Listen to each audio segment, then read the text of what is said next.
오늘도 높으신 하나님께 경배하러 예배 자리로 나오신 여러분들을 다시 한번 우리 구주 예수님의 이름으로 축복하고 또 환영합니다.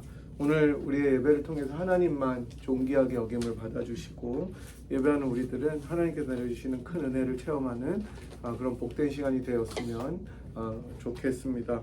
이제 날씨가 조금씩 선선해지죠, 그죠? 햇빛은 막 뜨겁진 않고 이제 따사롭고 본격적으로 가을이 찾아오는 것 같습니다. 우리 장로님 기도하신 대로 이제 모든 것들이 열매를 맺는 시간들이 다가오고 있습니다. 아침 저녁으로 이제 바람도 좀 선선하게 불고 귀뚜라미가 계속 울더라고요. 이제 그죠? 벌써 저 어제 이제 밖에 나갔다가 집에 들어오는데 개구리도 있어가지고 깜짝 놀랐는데 우리 조국인 대한민국은 지난주 토요일, 그러니까 어제죠, 어제 추석 명절이었고 지금 이제 연휴를 쭉 맞이하는데 뭐 이전에는 코로나 때문에 만나지도 못하고 그랬지만 이제는 그래도 다들 왕래하시는 것 같아요. 그래서 저도 이제 연락드리고 했는데 우리는 뭐 여기 특별히 그렇게 추석이라고 여러분들 뭐 하셨어요?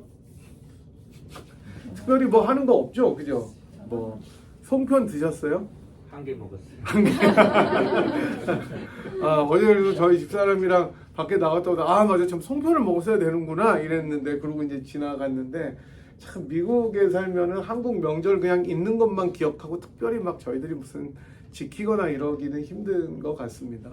네, 이번 여름이 특별히 한국은 물로 인한 피해들이 너무 많이 있었습니다. 그래도 태풍이 더 큰 피해를 주지 않아서 다행이지만 포항을 중심으로 너무 많은 피해들이 여전히 있어서 제가 아는 이제 목사님들도 포항에서 이제 복구하러 가서 그 많이 도움을 주시는 분들도 있고 교회들도 있다고 합니다. 피해를 당한 분들은 사실 명절이고 뭐고 이게 너무 힘든 일인데 계속해서 우리 그 수재를 당한 여러분들을 위해서 기도해 주시고요. 이제 정말로 가을이 찾아오는 것 같은데 우리들의 마음과 영혼을 돌아보면서 하나님 앞에 겸손하게 서는 시간들을 저희들이 보냈으면 좋겠습니다. 너무 빨리 지나가는 것 같습니다. 그죠? 아까 교회 오면서도 조금 있으면 이제 또 땡스기빙이 되겠구나 그랬고 어제 저희 큰애가 전화 오면서 땡스기빙 때 올 이제 교통편을 알아봐야 되는 시기 이렇게 되는데 이제 비행기 값이 너무너무 비싼 거예요. 이게 가스 값이 올라가지고 옛날에 비해서 2배 이상 오른 것 같아요. 그래서 세상에 여러 가지 복잡한 뉴스들과 상황들이 있지만 그런 분주한 음성 가운데서도 하나님의 세미한 음성을 듣는 가을이 됐으면 좋겠고 그런 사색과 묵상을 하는 우리들이 되었으면 좋겠습니다. 지난 시간에 저희들은 에스라 강의 이제 우리 7번째 시간으로 전심으로 나아갑시다라는 제목으로 말씀을 살펴보았습니다. 이제 에스라가 제사장이고 서기관이었던 에스라가 예루살렘으로 귀환을 앞두고 그 모든 여정을 하나님 앞에 맡겨드리고 금식하고 겸비하면서 그렇게 전심으로 나아간 모습을 통해서 우리도 역시 하나님 앞에 옷깃을 여미고 전심으로 매달려야 된다라는 것을 배웠습니다. 여러분 이번 일주일 동안 기도하셨었죠? 네. 교회를 위해서 기도하셨죠? 네. 우리가 가진 기도의 제목들을 가지고 그렇게 나아가기를 말씀드렸고 또 시간을 떼어서 기도하기로 결심했던 거 여러분이 지키신 줄 알고 감사를 드립니다. 이제 오늘은 이제 우리 8번째 시간으로 은혜의 시작은 회개로부터라는 제목으로 말씀을 살펴볼 텐데요. 다음 주로 에스라 강해를 마치고 그 다음에 뭘 할까? 제가 이제 주로 구약 한번 신약 한번 이렇게 왔다 갔다 하는데 야고보서를 할까 지금 많이 기울었습니다. 보니까 되게 많이 한 거예요. 뭐 책들을 여러 가지를 많이 해가지고 이게 참 그러니까 한 30년 목회하신 분들은 어떻게 하나 모르겠어요. 강해를 하는데 쪼개서 또 하고 주제별로 하고 그러는데 저도 이제 참 고민이 되는데 그래도 이제 한번 일반 서신 중에 야고보서를 할까 그렇게 생각하고 있습니다. 그래서 가을을 한번 행함의 열매로 우리들이 맺어보는 시간을 가지면 어떨까 기도하고 있습니다. 여러분께서 기도해 주시고 또 에스라 강해를 잘 마칠 수 있도록 기도해 주시기 바랍니다. 여러분이 잘 아시는 사자성어 중에 금묵자흑이란 말을 들어보신 적이 다 있을 겁니다. 그죠? 이 말은 원래 근주자적 금묵자흑이라는 말에서 나온 것입니다. 붉은색을 가까이 하는 사람은 붉은색으로 물들고 먹을 가까이 하는 사람은 검게 된다라는 뜻이죠. 근주자적, 금묵자흑, 여기서 온 말입니다. 공자도 이거랑 비슷한 말을 했는데, 여러분 지란지교라는 곳에서 공자도 비슷한 말을 하는데, 공자는 좀 더 세련되게 얘기를 해줘요. 뭐라고 이야기를 하냐면 이렇게 얘기합니다. 착한 사람과 함께 있으면 마치 향기 그윽한 난초가 있는 방에 들어가는 것과 같아서, 그와 함께 오래 지내면 비록 그 향기는 맡을 수 없게 되지만 자연히 그에게 동화되어 착한 사람이 된다. 그러나 악한 사람과 같이 있으면 마치 악취가 풍기는 절인 어물을 파는 가게에 들어간 것과 같아서 그와 함께 오래 지내면 그 악취는 맡지 못하게 될지라도 그에게 동화되어 악한 사람이 된다. 이렇게 얘기를 합니다. 맞죠? 이렇게 누구를 가까이 하느냐에 따라서 영향을 받는 것을 이야기를 하죠. 그래서 뭐 이거랑 비슷한 말로 까마귀 노는 곳에 백노야 가지 말아라, 이런 말도 있고요. 친구나 스승이 얼마나 큰 영향을 주는지 주로 이야기할 때 사용되는 이 고사성어가 바로 금묵자흑입니다. 우리도 역시 일상생활이나 신앙생활을 하면서 이것과 굉장히 비슷하게 마찬가지인 것을 경험하게 됩니다. 우리가 어떤 환경에서 어떻게 살아가고 또 누구와 어울리느냐에 따라서 우리들의 삶이 굉장히 달라지기도 하죠. 공자의 말처럼 향기 나는 사람과 늘 함께 있으면 향을 내는 사람이 됩니다. 그리고 악한 자와 가까이 하면 악취가 나는 인생을 살게 됩니다. 이런 것을 보면서 가장 먼저 나는 어떤 사람인지를 돌아보는 게 중요한 것 같아요. 지금 내 머리에 떠오르는 다른 사람 말고 그 악취나는 인간 떠오르는 것이 아니라 나 자신은 도대체 어떤 향기를 내는 사람인가 돌아보는 것이 중요한 것 같아요. 다른 사람들에게 항상 부정적인 말과 불평과 가십을 전하는 사람들이 주변에 꼭 있습니다. 뒷담화의 황제들. 그죠? 남들이 없으면은 다 이제 안 깐 데가 없이 다 안 깐 데만 골라서 까는 사람들. 교회도 꼭 있잖아요. 항상 불평. 그죠? 항상 뭐가 불만족인 것. 이런 사람들과 가까이 하면 나도 모르게 그 불평이 내 마음속에 가득하게 됩니다. 가족 중에도 있고요. 내 주변의 일터에도 있을 겁니다. 그리고 반대로 늘 감사하고 기쁘고 다른 사람들을 격려하고 위로하는 사람들도 있습니다. 그런 사람을 만나면 기분이 좋죠. 그러니까 이게 완전히 그냥 입에 발린 말로 집사님 오늘 보니까 너무 잘생겨서 빛이 나요 황 집사님 이렇게 대강 얘기하는 것이 아니라 정말 그 사람이 말하면 너무 큰 위로가 되고 기쁨이 되고 내 마음이 따뜻해지는 사람들을 만나면 나 자신도 동화가 되어서 그 향기를 다른 사람들에게 어느새 전하고 있는 것을 발견하게 되는 것이죠. 이게 금묵자흑입니다. 그래서 자신을 돌아보는 것이 굉장히 중요한 일 같아요. 오늘 우리가 살펴보는 본문은 이렇게 금묵자흑으로 인해서 하나님 앞에 자신의 정체성을 잃어버린 이스라엘의 백성의 모습을 바라보면서 회개하고 하나님 앞에 정말로 울부짖는 에스라의 기도를 담고 있습니다. 이제 예루살렘으로 돌아와서 본토로 귀환한 에스라가 가장 먼저 목격했던 것은 정말 참담한 현실이었습니다. 자신이 아무리 개혁의 의지를 가지고 왔을지라도 실제로 직접 눈으로 본 현실은 너무 기가 막혀서 말조차 나오지 않았었던 것이었습니다.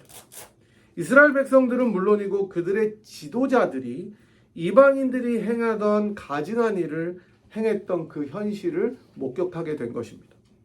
바로 이방인들의 딸을 맞아서 아내와 며느리로 삼았던 것이죠. 국제결혼이 문제가 되지 않는 지금과는 달리 그 당시에 이스라엘 백성들에게 이것이 문제가 된 것은 이 이방인들과 혼인함으로써 지난 시간에도 말씀드린 것처럼 이방의 신들이 수입되는 것이었습니다. 그래서 그 이방의 신들이 수입되어서 집안의 자리를 잡으면 우상을 숭배하게 되고 하나님과 더불어 이방신들을 함께 섬기게 되는 문제들이 생겨버린 것이었죠. 그래서 하나님께서는 엄격하게 금지했던 것이었습니다. 게다가 백성들뿐 아니라 사실은 이 사람들은 말리고 훈계해야 될, 그래서 하나님의 말씀으로 지도해야 될 리더들이 도리어 이 일에 앞장을 서서 으뜸이 되었다는 리포트를 들었으니까 이 에스라가 얼마나 기가 막혔겠어요.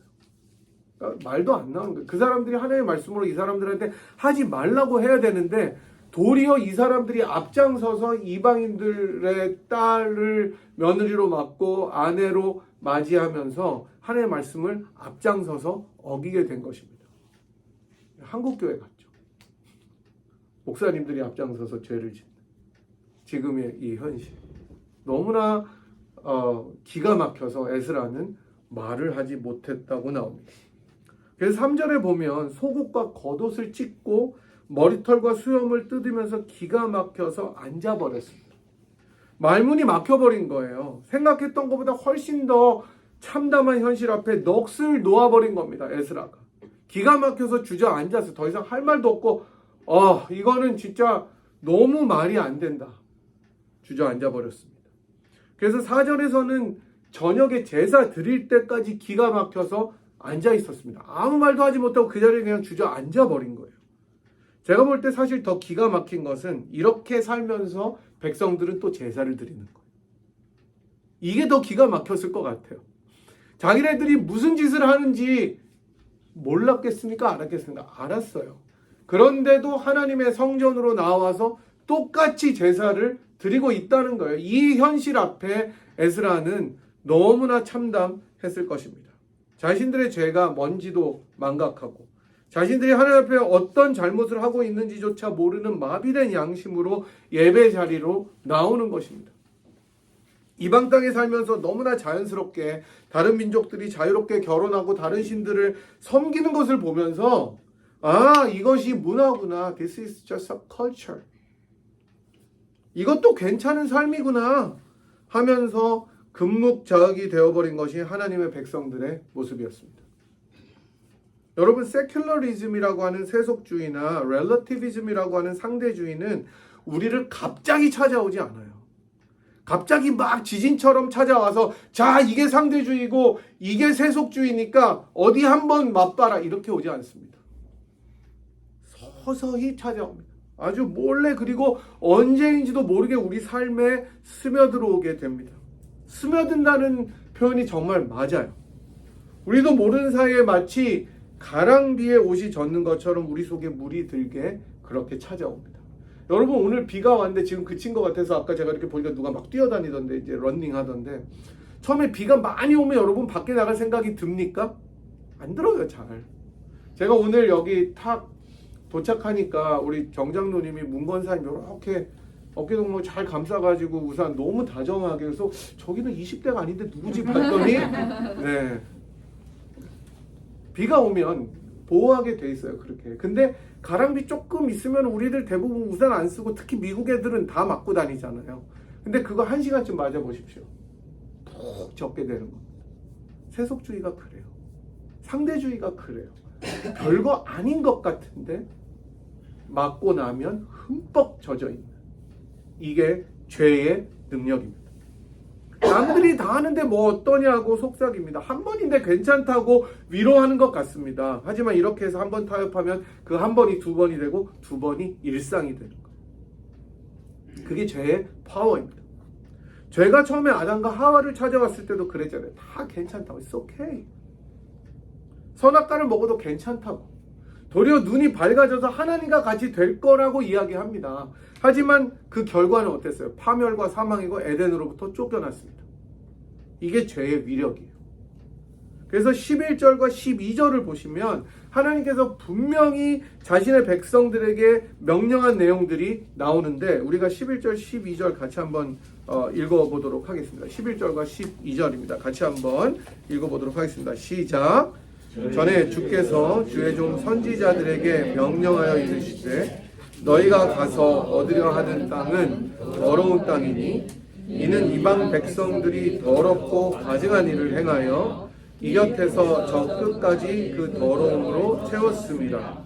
그런즉 너희 여자들을 그들의 아들들에게 주지 말고 그들의 딸들을 너희 아들들을 위하여 데려오지 말며 그들을 위하여 평화와 행복을 영원히 구하지 말라. 그리하면 너희가 왕성하여 그 땅의 아름다운 것을 먹으며 그 땅을 자손에게 물려주어 영원한 유산으로 물려주게 되리라 하셨나이다.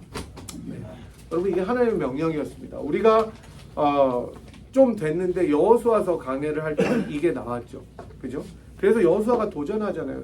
오늘날 너네들이 저 땅에 있는 이방 신들을 섬기는 게 좋아 보이거든. 글로 가라.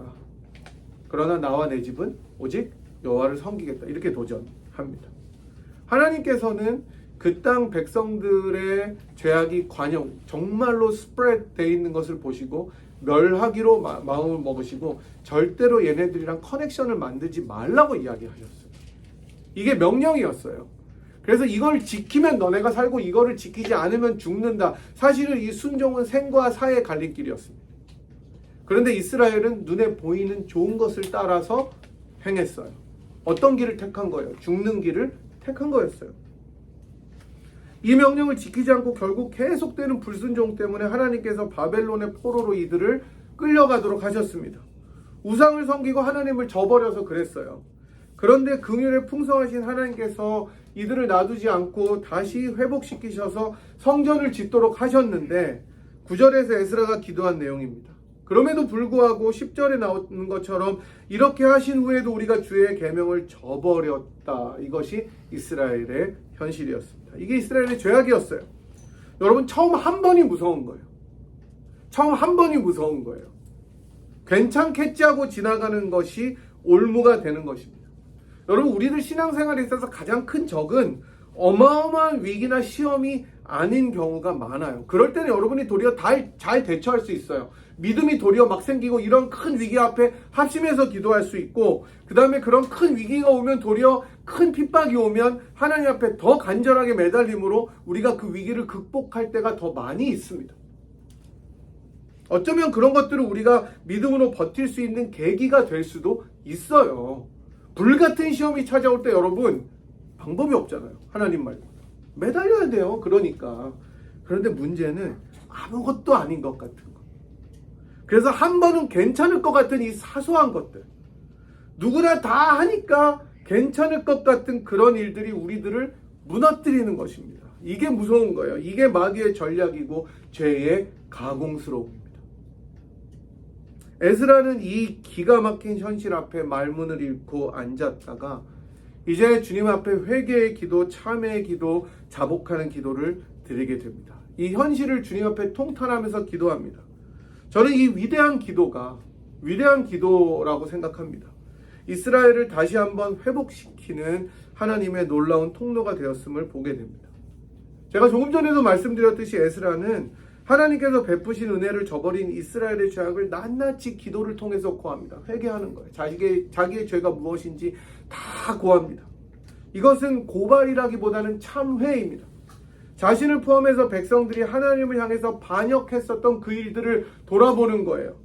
은혜를 체험하고도 그 은혜를 감사하기보다 더 철저히 하나님을 사랑하고 그 앞에 거룩함과 헌신함으로 나아가기보다 그렇지 않고 도리어 하나님을 거부하고 그 명령을 어긴 죄악을 토로하는 것입니다. 6절이 그 심정을 잘 말해주는데요. 나의 하나님이여, 내가 부끄럽고 낯이 뜨거워서 감히 나의 하나님을 향하여 얼굴을 들지 못하오니 이는 우리 죄악이 많아 정수리에 넘치고 우리 허물이 커서 하늘에 미침이니라라고 기도합니다. 그리고 계속해서 제가 조금 전에 말씀드린 내용들로 기도를 이어갑니다.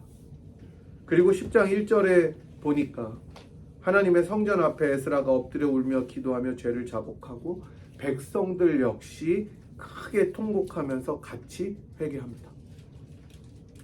저는 오늘 이 에스라의 회개하는 모습과 기도의 내용을 들으면서 저 자신과 우리 자신을 돌아보게 됩니다. 여러분, 똑같지 않습니까? 사실 우리 모습이 세속주의와 나의 편안함과 익숙한 일상에 빠져서 하나님의 은혜를 잃어버리고 살아가는 모습이 사실 뭐가 다릅니까? 우리 똑같이 기도하잖아요. 일주일에 죄를 용서하시고.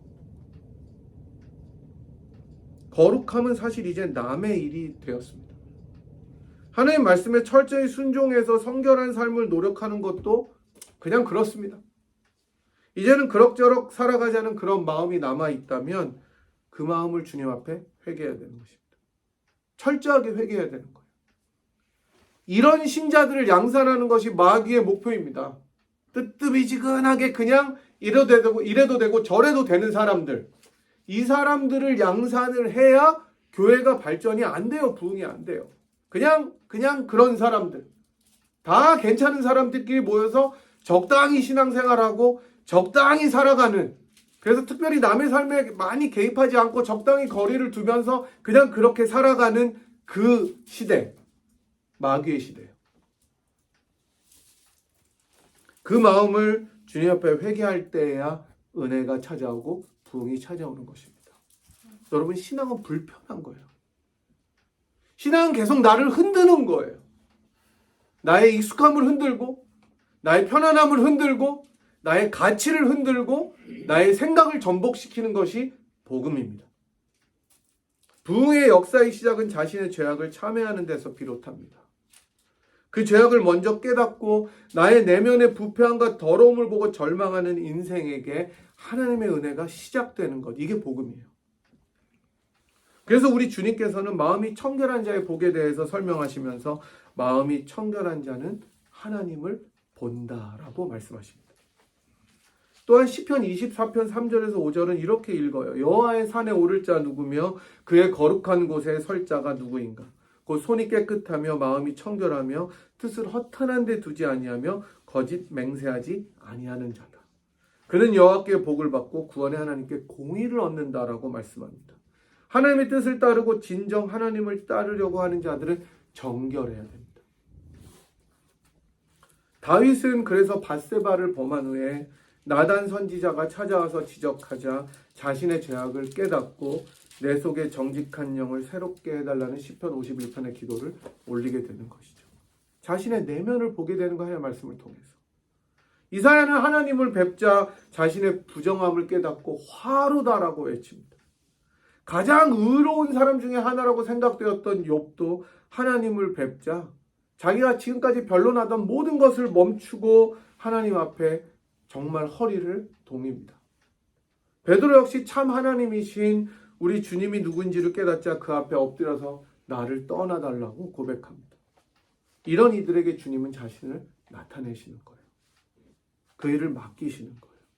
여러분, 하나님의 얼굴을 보기를 원하십니까? 하나님의 은혜를 체험하기를 원하십니까? 하나님이 여러분의 일상에 함께 하시고 하나님이 여러분들을 도우시는 오른손이 되시기를 원하신다면 여러분 정결해야 됩니다. 자신의 죄악을 깊이 깨닫는 사람, 늘 자신을 하나님의 말씀의 거울에 비추어서 자신의 죄악을 도말하려는 사람들, 내 속에 죄가 있는지 살펴달라고 하나님 앞에 나아가는 자들에게 은혜가 찾아옵니다. 저는 우리가 우리 자신을 돌아봤으면 좋겠습니다. 만약 누군가 제 마음을 지금 훤하게 들어본다면 저는 여기서 설교할 수도 없고 같이 살 수도 없어요. 저희 집사람. 얼마나 부끄러운 죄인인지 두렵습니다. 누군가 이 시간에 찾아와서 여러분의 마음을 확 열어서 한 명씩 여기서 다 까발린다고 생각해 보십시오. 우리 다음 주부터 못 만나요. 하물며 불꽃 같은 눈으로 우리를 감찰하시는 하나님 앞에서 우리가 어떻겠습니까? 사실 우리는 이러한 더러움과 폐역함을 어떻게 할 수가 없는 사람들이죠. 그래서 로마서 7장에서 바울은 한 사람을 상정하고 이렇게 얘기합니다. 육신으로는 죄의 법을 따르고 마음으로는 하나님의 법을 따른다. 이 현실을 개탄합니다. 저는 바로 이 한탄함이 은혜의 시작이라고 생각합니다. 왜냐하면 그것도 못할 정도가 되면 너무 부패한 거예요. 그게 너무 익숙하니까. 그래서 로마서 7장이 끝나고 8장을 시작하면서 바울이 외치는 말은 그러므로 이제 그리스도 예수 안에 있는 자에게는 결코 정죄함이 없나니 이는 그리스도 예수 안에 있는 생명의 성령의 법이 죄와 사망의 법에서 너를 해방하였음이라 라고 이야기합니다. 그렇습니다, 여러분. 우리는 결코 해결할 수 없는 더러움과 죄악의 때를 예수 그리스도로 인해서 벗어버린 사람들입니다. 그런데도 이스라엘처럼 은혜를 받고도 그 은혜를 저버리고 이방에 물든 사람들처럼 살 수 있습니까? 그럴 수 없다는 거예요. 우리를 끊임없이 성찰하고 살피고 때로는 그것이 아프지만 우리 속에 베어내야 될 죄악들이 있다면 과감하게 베어내야 됩니다. 저는 이 말씀을 통해서 우리가 비상하게 결단했으면 좋겠습니다. 우리 속에 감춰진 세속주의가 무엇인지, 우리 가정의 문화 중에 타협하고 하나님 앞에 옳지 않은 것들이 무엇인지, 우리 교회에 그런 모습들이 있다면 도대체 그것이 무엇인지 살펴내고 배워서 정결한 그릇으로 하나님 앞에 서야 되는 것입니다. 회개해야 됩니다. 참회로 나아가야 됩니다. 옷을 찢고 그 바닥에 주저앉아서 주님 앞에 회개해야 됩니다. 아프지만 그래야 됩니다. 나의 허물이 무엇인지, 예수를 믿는 우리 가정이 우상으로 삼는 것은 무엇인지, 교회의 죄악은 무엇인지 돌아봐야 됩니다. 그래서 그것들을 철저하게 남김없이 회개해야 됩니다. 여러분, 이 작업은 고됩니다. 이 작업은 힘듭니다. 그리고 이 작업은 전혀 즐겁지 않습니다. 그러나 바로 그럴 때 주님의 긍휼이 찾아오는 것입니다.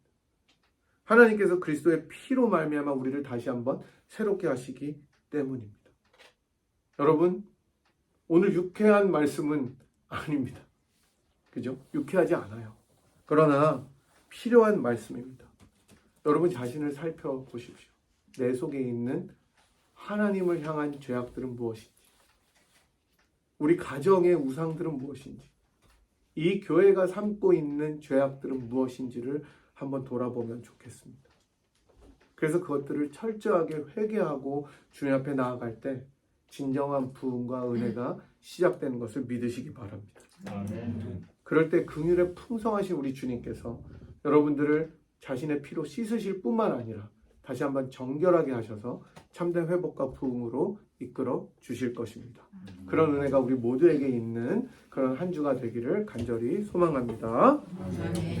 하나님, 저희들의 내면을 들여볼 때마다 우리 속에 선한 것이 아무것도 없음을 고백하게 됩니다. 우리들이 경영하는 것, 우리들이 생각하는 것, 우리들이 의도하는 모든 것이 주님 보시기에 얼마나 악한지 저희들의 생각을 주님 앞에 꺼낼 때마다 너무나 부끄럽고 에스라처럼 낯이 뜨거워서 우리의 죄악이 정수리에 넘친다고 고백할 수밖에 없는 죄인들임을 저희들이 고백합니다. 하지만 긍휼에 넘치는 하나님께서 그리스도 예수의 피로 저희들을 깨끗게 하셨사오니 저희들이 날마다 회개하는 삶을 살아가며 주님 앞에 정결함으로 나아갈 수 있도록 인도하여 주시기를 원합니다. 하나님, 저희들 이 시간에 저희들의 입술로 저희들의 죄악과 가정의 우상과 교회의 죄악들을 주님 앞에 아는 것을 들으신 줄 믿습니다. 다시 한번 새롭게 깨끗게 하여 주시고 저희들 모두에게 정직한 영을 새롭게 하여 주시옵소서. 또한 저희들이 함께 이 시간에 병상에 누워 계신 우리 이인자 권사님, 또 최장복 권사님 위해서 기도하였습니다. 주님께서 속히 회복의 은혜를 더하여 주시옵시고 하나님 속히 일어나서 하나님의 나라와 또 교회를 또 그리고 가정을 잘 돌보고 섬길 수 있는 은혜를 허락하여 주시옵시고 이전보다 더 건강한 모습으로 하나님께 영광 돌리며 살아가도록 은혜 내려 주시옵시고 저희들 모두에게 다시 한번 건강을 내려 주시옵소서. 지금은 우리를 모든 죄에서 구속하시고 정결한 삶으로 인도하시는 우리 주 예수 그리스도의 무한하신 은혜와 그 아들을 아끼지 않고 우리를 위하여 내어주시고 우리를 다시 한번 가장 거룩한 성으로 인도하여 주실 하나님 아버지의 극진하신 사랑하심과 성령 하나님의 위로교통 충만하심이 우리들의 죄악을 날마다 토설하고 회개하며 정결한 삶으로 주님 앞에 나아가기로 결단하고 돌아가는 이 자리에 함께한 주의 백성들 한 분 한 분 머리머리 외와 사랑하는 분이를 재단에 지금부터 영원토록 함께 하시기를 간절히 축원하옵나이다. 아멘.